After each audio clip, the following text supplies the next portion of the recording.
ঘুম থেকে উঠে দেখি ২ ব্যাগ মাছ নিয়ে আসছে। মাছ দেখে তো আমার মেজাজ গরম হয়ে গেছে যে সকাল, সকাল এত মাছ কেন? তো এই তো মাছ খোলার পরে আমার মনটা খুশি হয়ে গেল। হ্যালো এভরিওয়ান, আসসালামু আলাইকুম। সবাই কেমন আছেন? আশা করি সবাই ভালো আছেন। এই তো সকাল, সকাল ২ ব্যাগ ভর্তি মাছ নিয়ে আসলো। তো মাছ দেখে ১ম এ আমার মাথা গরম হয়ে গেছিল যে সকাল, সকাল ২ ব্যাগ মাছ কেন? তারপরে যখন আমি ব্যাগ থেকে মাছগুলো নামালাম, তারপরে আমার মন খুশি হয়ে গেছে যে দেখলাম সব আমার প্রিয় মাছ ছিল।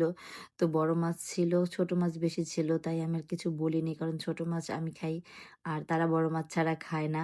তো যাই হোক এখানে অনেক ধরনের মাছ ছিল। মাছ দেখে আমার খুব ভালো লাগতেছে। তারপরে আমার প্রিয় পুঁটি মাছও ছিল।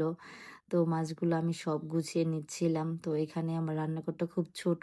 তো রান্নাঘরে জায়গা হচ্ছিল না। আমি তো বলতেছি যে আমার রান্নাঘরে তো জায়গাই হচ্ছে না এত। আমি আবার সবগুলো মাছ দেখে নিচ্ছিলাম যে বোয়াল মাছটা কাটুনি কেন? সে বলতেছে যে বোয়াল মাছটা নাকি সবাই লাস্টে কিনছে।